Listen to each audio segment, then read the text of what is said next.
নমস্কার বন্ধুরা, আমি অমৃতা। আপনারা আছেন অমৃতা লাইফস্টাইল ব্লগের সাথে। আজকে আপনাদের সাথে শেয়ার করব একেবারে ঘরোয়া রান্নার ভিতরে সামান্য একটা উপকরণ মেশালেই রান্নার টেস্টটা যে কত দারুণ হয় সেটা আজকে শেয়ার করব। বেশি কথা না বাড়িয়ে চলুন মাছগুলোকে আগে ভেজে নিই। চুলা জ্বালিয়ে দিয়েছি, ফ্রাই প্যানটা একটু গরম হয়ে নিক, তারপরে এর মধ্যে তেল দিয়ে দেবো। দেখতে দেখতে কড়াই গরম হয়ে গিয়েছে, এবার এর মধ্যে দিয়ে দেবো সাদা তেল। আজকে রান্না করছি সম্পূর্ণ সয়াবিন তেল দিয়ে। মাছ ভাজার জন্য তেল দিয়ে দিয়েছি কড়াইতে। তেলটা গরম হয়ে গেলে মাছে অলরেডি আগের থেকে আমি নুন হলুদ মাখিয়ে নিয়েছি, সেটা ভেজে নেব। আমি এর আগে একদম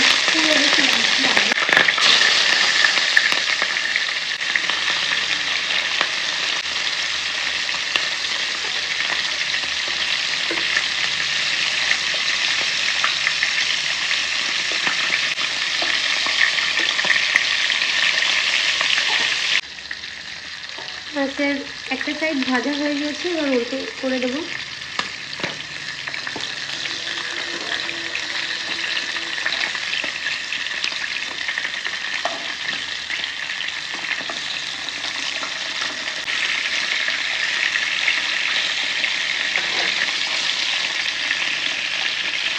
তো দেখুন আমি মাছটা ভাজতেছি কীভাবে, তো এটা আপনাদের সাথে শেয়ার না করলে যেন মজাটা লাগতেছিল না, নিজে একা একা হাসতেছিলাম, তো আপনাদের সাথে শেয়ার করে দিলাম।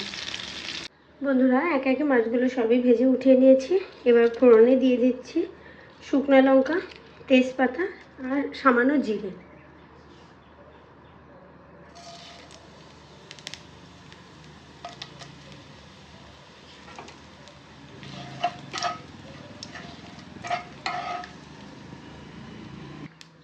এবারে এর মধ্যে দিয়ে দেব পেঁয়াজ বাটা,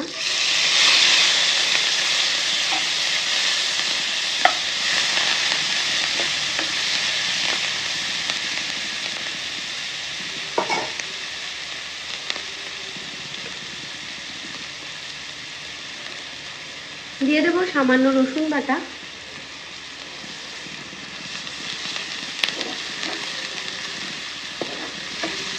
পেঁয়াজ রসুনের একটা তো গন্ধ থাকে, সেটা আলাদা করে একটু ভেজে নেব।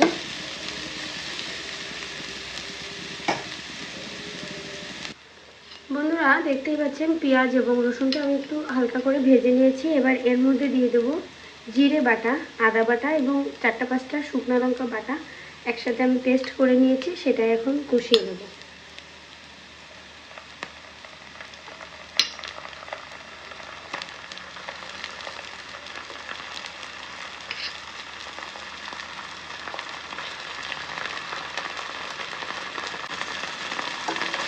মশলাটা এবারে তেলের সাথে নেড়ে চেড়ে একটু হালকা করে কষিয়ে নেব। তবে সামান্য একটু জল দিয়ে দেবো, না হলে দেখতেই তো পাচ্ছেন মশলাটা ছুটে যাচ্ছে তেলের সাথে। দিয়ে দিচ্ছি সামান্য একটু জল।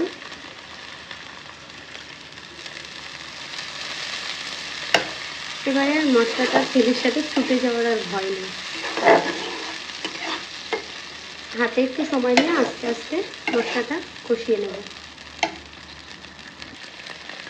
এবারে এর মধ্যে দিয়ে দিচ্ছি স্বাদ মতো লবণ, দিয়ে দিচ্ছি সামান্য হলুদ গুঁড়ো। বন্ধুরা, যেহেতু বলেছি 4-5টা শুকনো লঙ্কা দিয়েছিলাম, আর একটু শুকনো লঙ্কার গুঁড়ো দেবো। দিয়ে দিচ্ছি সামান্য শুকনো লঙ্কার গুঁড়ো।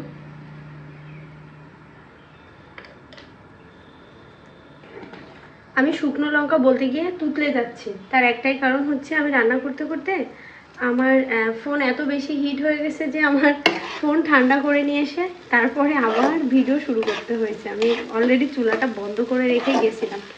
যাই হোক, মোটামুটি সবই দেওয়া হয়ে গেছে। এবারে না এটা ভালো করে কষিয়ে নেব। তো একটু ব্যালেন্স করে এইবার ভিডিওটা করব, না হলে সময় লেগে যাচ্ছে অনেক, তাড়াতাড়ি করতে হবে সব কিছু, ফোনটাও হিট হয়ে যাচ্ছে। মশলাটা ভালো করে কষিয়ে নেব, নিয়ে এর ভিতরে জল দিয়ে দেব। কালারটা দেখছেন, চমৎকার একটা কালার এসেছে। কিন্তু ভালোভাবে মশলাটা কষিয়ে নিই। মশলা থেকে তেলটা ছেড়ে দিয়েছে, এবার দিয়ে দেবো পরিমাণ মতো জল।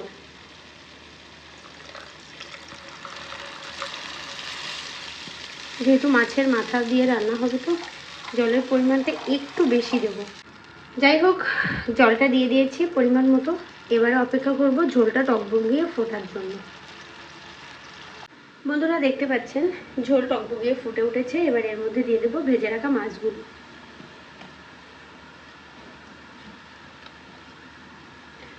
সর্বোপরি যে কথাটা বলবো, এবারে কিন্তু আস্তে আস্তে আমরা এগিয়ে যাচ্ছি যে লাস্ট একটা উপকরণ দিলে সম্পূর্ণ ঝোলের স্বাদটাই, মাছের ঝোলের টেস্টটাই বদলে যাবে। তো সেটা আমরা কিন্তু ধীরে ধীরে সেদিকে এগোচ্ছি। বন্ধুরা দেখতেই পাচ্ছেন ঝোলটা কিন্তু অনেকটা শুকিয়ে এসেছে। এবারে দিয়ে দেবো যে সামান্য একটা জিনিস দিলেই ঝোলের টেস্টটা দ্বিগুণ পরিমাণ বেড়ে যাবে, সেটাই আপনাদের সাথে শেয়ার করবো। তো এখন দিয়ে দিচ্ছি সামান্য পরিমাণ একটু গুঁড়া দুধ। আচ্ছা, বাড়িতে যদি গুঁড়া দুধ না থাকে তাহলে আপনি কিন্তু রেগুলার যে গরুর দুধ পাওয়া যায় সেটাও ইউজ করতে পারেন। একবার ট্রাই করে দেখবেন, হেভি টেস্ট লাগবে। ফুটতে থাকুক। পরিমাণ মতো গরম মশলা গুঁড়ো ছড়িয়ে দেবো উপর থেকে।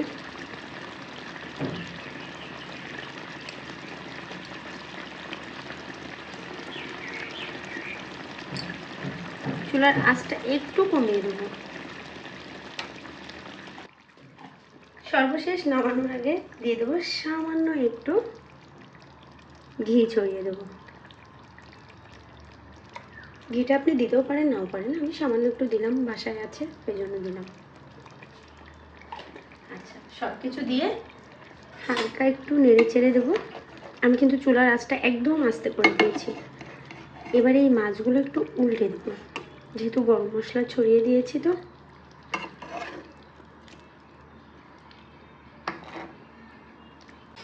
জাস্ট 2 থেকে 3 মিনিটের জন্য চুলার আঁচটা আর একটু বাড়িয়ে দিয়ে ঢাকা দিয়ে দেবো। 2 থেকে 3 মিনিট একটু দমে রাখবো। জাস্ট দেখা হচ্ছে ঢাকনাটা সরিয়ে নিয়ে। এবারে ঢাকনাটা সরিয়ে নেব। আচ্ছা, ঢাকনাটা সরিয়েও নিয়েছি। মাছগুলোকে আরেকবার একটু উল্টে রাখবো, ঢাকা দিয়ে রেখে দেবো। আচ্ছা, মাছটা আমি যেহেতু আমরা এটা এখন খাবো না, তো রাত্রে খাবো, তার থেকে বড় কথা খাওয়ার আগে আরেকবার একটু গরম করে নেব। তো এই কারণে কোনো পাত্রে উঠিয়ে আপনাদের সাথে আর শেয়ার করতেছি না, এখান থেকে দেখিয়ে দিচ্ছি। আচ্ছা বন্ধুরা, এপাশ ওপাশ করে মাছগুলো সবই নাড়িয়ে দিয়ে বসিয়ে দিয়েছি। তো একটু কাছ থেকে দেখিয়ে দিই। দেখতেই পাচ্ছেন রান্নার কালারটা কিন্তু ঠিক এমনই এসেছে এবং খেতে দুর্দান্ত হবে, এটুকু আপনাদেরকে বলতে পারি, যদি আপনি ঝাল লবণের ব্যালেন্সটা ঠিক রাখতে পারেন। তো আমি এবারে আবার একটু ঢাকা দিয়ে এইভাবে রেখে দেবো। ঢাকা দিয়ে রাখলে তেলটা মশলার উপরে উঠে আসবে, সেই জন্যে। আর সব থেকে একটা বড় কথা, যেটা না বললেই নয়, ঢাকনাটা সরিয়ে আরেকবার দেখাই আর বলি। দেখুন, আচ্ছা, এত সময় আমার এখানে কারেন্ট ছিল না, কারেন্টটা এইমাত্র আসলো। তো ঠিক ভিডিও শুরু করেছিলাম তখন কারেন্ট চলে গেল, আর ঠিক ভিডিওটা শেষ করলাম তখন কারেন্ট আসলো। জানি না আর কোনো পাত্রে আলাদা করে নামিয়ে আপনাদের সাথে শেয়ার করবো কিনা, তবে এটুকু বলতে পারি একবার ট্রাই করে দেখতে পারেন। তো পরবর্তী ভিডিও দেখার জন্য সবার অনুরোধ রইল। ততক্ষণ এই ভিডিওগুলো দেখতে থাকবেন যেগুলো আমার চ্যানেলে দেওয়া আছে। সবাই ভালো থাকবেন, সুস্থ থাকবেন, অমৃতা লাইফস্টাইল ব্লগের সাথে থাকবেন। ধন্যবাদ সবাইকে।